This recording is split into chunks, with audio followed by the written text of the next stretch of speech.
side. Once your website's been created, you'll be navigated to the website editor.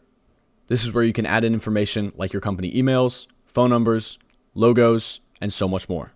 Each template is unique and contains various amount of text, images, and functionality that would most likely suit this type of business.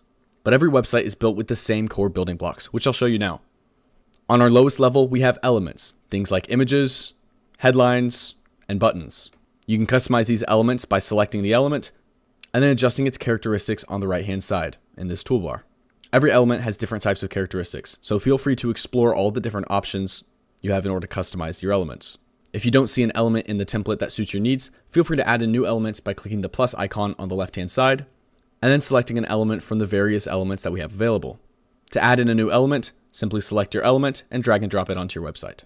One level up from elements like images, text, and buttons are rows. These contain all of our elements. And then one level up from rows is columns, which contain our rows. Lastly, your website is divided into sections which house all of these bits and pieces together.